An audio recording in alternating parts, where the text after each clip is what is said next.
फायब्रोग्रामची दुसरी division angiosperm. ठीक आहे.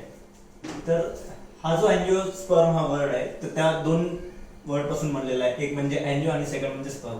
अँजिओ म्हणजे कव्हर आणि स्पर्म म्हणजे सीड.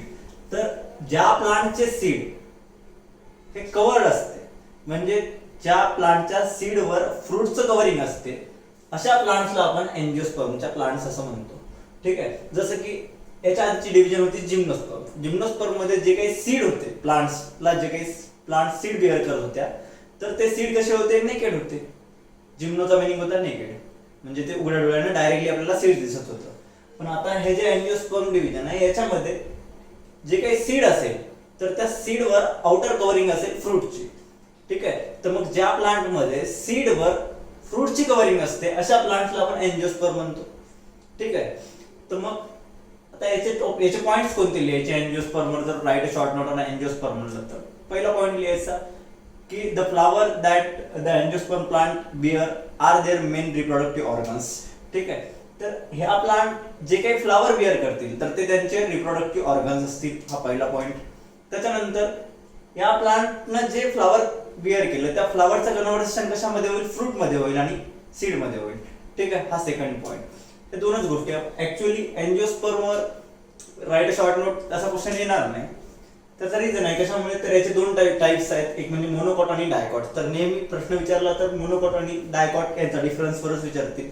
ठीक आहे. तर मग अँजिओस्पर्मच्या प्लांट मध्ये जे काही सीड आहे त्या सीडवर काय आहे?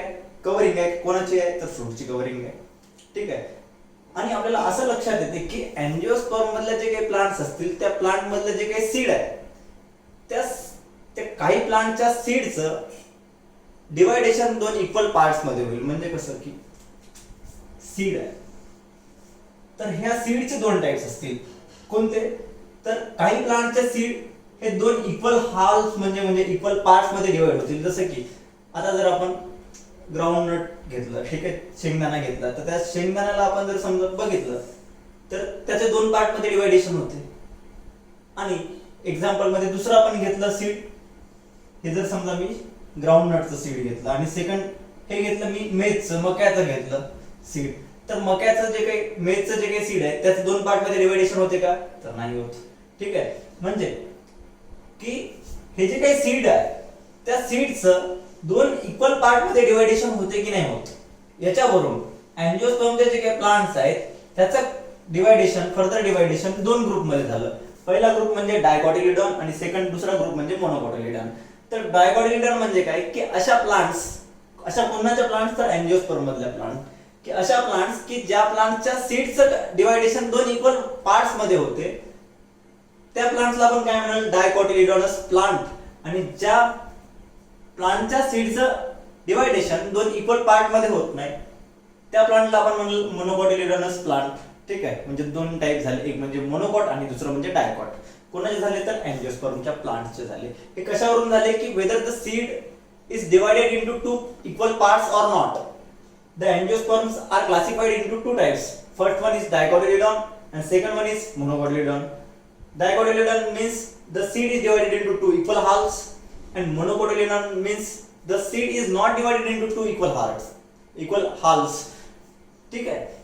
तर मग आता डायकॉटिलिडॉन प्लांट आणि मोनोकॉटिलिडॉन प्लांट मध्ये डिफरन्स काय असते? तर असं लक्षात येते की त्याच्या सीड मध्ये पहिला डिफरन्स की हे डायकॉटिलिडॉनस प्लांटचं जे काही सीड आहे त्याच्यामध्ये दोन कॉटिलिडॉन असतील म्हणजे दोन इक्वल पार्ट सीडचे असतील. ठीक आहे. आणि मोनोकॉटिलिडॉन जे काही प्लांट्स असतील तर त्याचं सीड जे आहे त्याचं डिवायडेशन दोन पार्ट मध्ये होणार नाही. हा पहिला पॉइंट क्लासिफिकेशनचा. सेकंड रूट, तर डायकॉटिलिडॉन जे प्लांट आहेत तर त्यांचे रूट कसे असतील? तर वेल डेव्हलप रूट असतील. ठीक आहे. वेल डेव्हलप रूट म्हणजे रूट मोठे असतील, स्ट्रॉंग आणि हार्ड सुद्धा त्याचे रूट्स असतील. ठीक आहे. तर वेल डेव्हलप रूट असतील किंवा प्रायमरी रूट असतील. तर वेल डेव्हलप रूट म्हणजे काय की जर समजा आपण आंब्याचं झाड घेतलं तर त्याचे जे काही रूट आहेत ते वेल डेव्हलप आहे, मोठे रूट्स आहे. आणि जर समजा सेकंड आपण प्रायमरी रूट घेतलं, प्रायमरी रूट म्हणजे काय की ग्राउंडनटचे जे काही रूट आहेत तर ते रूट कसे आहेत? तर प्रायमरी रूट्स असतात. ठीक आहे. आपण ग्राउंडनटचं जर समजा आपलं भुईमुगाचं जर समजा झाड असेल त्याला आपण वर उपटायला गेलो तर मग त्यावेळेस ते लक्षात येते की त्याचे जे काही रूट आहेत त्याचे रूट कसे आहेत? तर प्रायमरी रूट्स आहेत. ठीक आहे. आणि जर समजा आपण मोनोकोटिलिडॉनच्या रूट बद्दल बघितलं तर त्याचे रूट कसे असतील तर फायबरस रूट. त्याचे रूट कसे असतील फायबरस रूट. एक्झाम्पल घ्यायचं झालं तर आपण व्हीट घेऊ शकतो, गहू. गव्हाचं जे काही झाड असेल तर गव्हाचं झाडाचे जे रूट असते तर ते रूट कोणते असतील तर फायबरस रूट. म्हणजे फायबरस रूट कोणाचं कॅरेक्टरिस्टिक्स आहे तर मोनोकोटिलिडॉनच्या रूटचं. ठीक आहे. मोनोकोटिलिडॉन मधले जे काही प्लांट असतील त्याचे रूट कसे असतील तर फायबरस रूट. आणि डायकोटिलिडॉनचे कसे असतील वेल डेव्हलप्ड पण असतील किंवा प्रायमरी रूट असतील. तर प्रायमरी रूटला आपण टॅप रूट सुद्धा म्हणतो. ठीक आहे. त्याच्यानंतर स्टेम वर येऊ आपण. तर जे डायकोटिलिडॉन प्लांट असतील त्यांचा स्टेम कसा असेल हार्ड आणि स्ट्रॉंग असेल. एक्झाम्पल घ्यायचं झालं तर बनियान ट्री. ठीक आहे. तर डायकोटिलिडॉन प्लांटचं स्टेम कसा असेल हार्ड आणि स्ट्रॉंग असेल. ठीक आहे. आता आपण मोनोकोटिलिडॉन प्लांटच्या स्टेम वर येऊ. त्याचं कसं असेल तर एक तर हॉलो असू शकते. हॉलोचं एक्झाम्पल घेतलं तर बांबू. बांबूचं जे काही स्टेम आहे तर ते कसं असते हॉलो म्हणजे आतमधून पोकळ असते. ठीक आहे. हॉलो.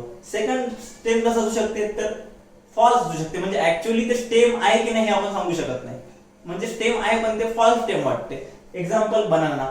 जे केळाचं झाड असेल तर त्याचं जे काही स्टेम आहे ते जे काही स्टेम असते ना तर ते फॉल्स स्टेम म्हणजे त्याला आपण स्टेम म्हणायचं की नाही आपल्याला स्पष्टपणे सांगता येत नाही. आणि ऍक्च्युअली ते स्टेमच असते.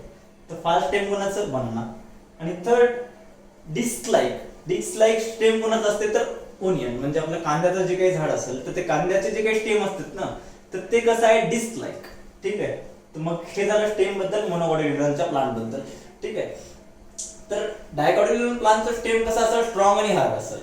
एक्झाम्पल कोणतं तर बनियान. मोनोकोटिलिडॉन प्लांटचं स्टेम कसं असेल तर एक तर कसं असू शकते ते हॉलो असू शकते.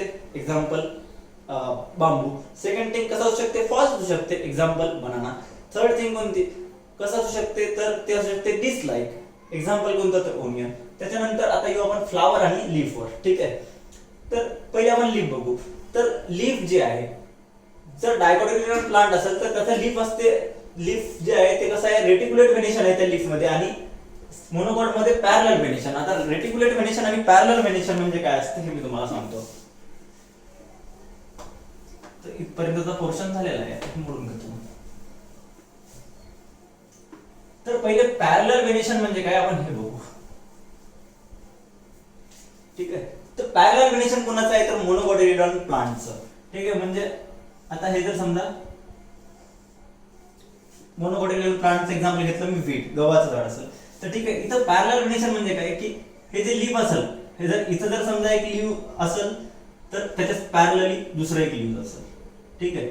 पुन्हा इथं जर एक लीफ असेल तर इथं सुद्धा पॅरलल लीफ असेल. तर हे जे व्हेनेशन आहे की या पानाला लागून हे दुसरं पॅरलल पान असते. तर हे जे व्हेनेशन आहे म्हणजे लीफचं जे काही स्ट्रक्चर आहे तर त्याला आपण कोणतं म्हणतो पॅरलल व्हेनेशन.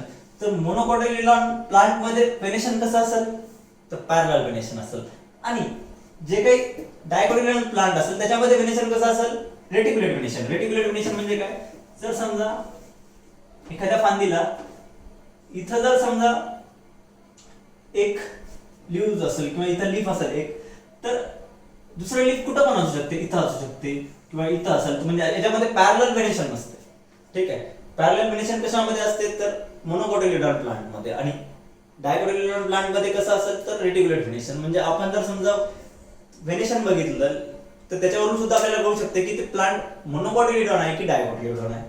सेकंड थिंग आपण जर समजा स्टेम बघितलं तर स्टेम वरून पण आपण डिस्टिंग्विश करू शकतो की मोनोकोटिलिडॉन प्लांट आहे की डायकोटिलिडॉन प्लांट आहे.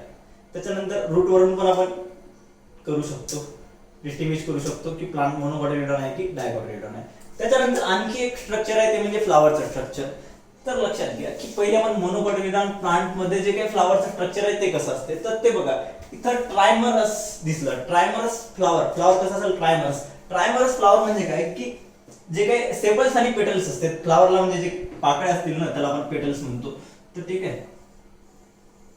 जर समजा त्या फ्लावरला 3 पाकळ्या असतील किती 3 पाकळ्या असतील तर त्यांना आपण काय म्हणतो ट्रायमरस फ्लावर. तर जे काही मोनोकोटिलिडॉन प्लांट असेल त्या प्लांट मध्ये जे काही फ्लावर असेल ते कसं असेल ट्रायमरस. म्हणजे त्याला 3च पाकळ्या असतील किंवा 3च्या मल्टिपल मध्ये. म्हणजे 3च्या मल्टिपल म्हणजे किती 3 असू शकतील किंवा 6 असू शकतील किंवा 9 असू शकतील. म्हणजे 3च्या मल्टिपल मध्ये किंवा 3 पाकळ्या असतील म्हणजे ते कोणतं ट्रायमरस फ्लावर. तर ट्रायमरस फ्लावर कोणाचा असेल तर मोनोकोटिलिडॉन प्लांटचं. आणि ठीक आहे, हे लक्षात आलं काय? मी इथं बघा ट्रायमरस या साईडला आपण फ्लावर काढू. एकतर कोणतं फ्लावरला 3 पाकळ्या किंवा 3च्या मल्टिपल म्हणजे 6 पाकळ्या. ठीक आहे, हे फ्लावर 2 काढले मी इथं.